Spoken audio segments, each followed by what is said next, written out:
बाजारात केळीच्या दरात वाढ। केळीचे भाव 2600 रुपये प्रति क्विंटल पर्यंत पोहोचले। राज्यातील केळी काश्मीर, पंजाब, दिल्लीला पाठवण्यासाठी लगबग।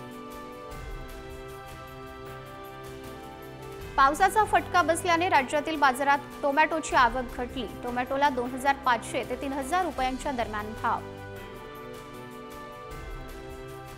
जळगाव जिल्ह्यात लष्करी अळीचा प्रभाव। कीटकनाशकांच्या फवारण्या घ्याव्या लागत असल्याने उत्पादनाचा खर्चही वाढला।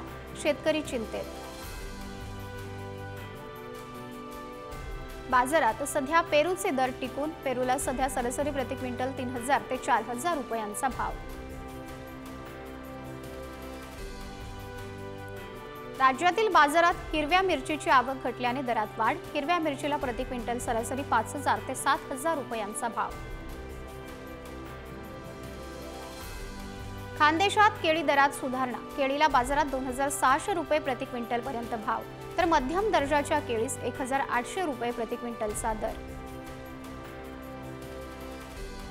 बाजारात ज्वारीचा मोठ्या प्रमाणात पुरवठा। ज्वारीला प्रति क्विंटल सरासरी 2500 ते 3000 रुपयांच्या दरम्यान भाव।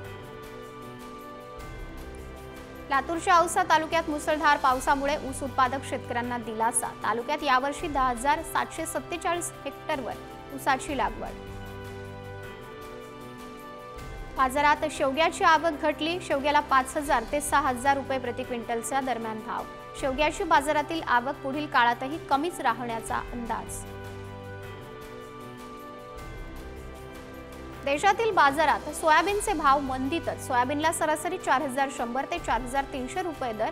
चांगल्या भावाची शेतकऱ्यांना अपेक्षा।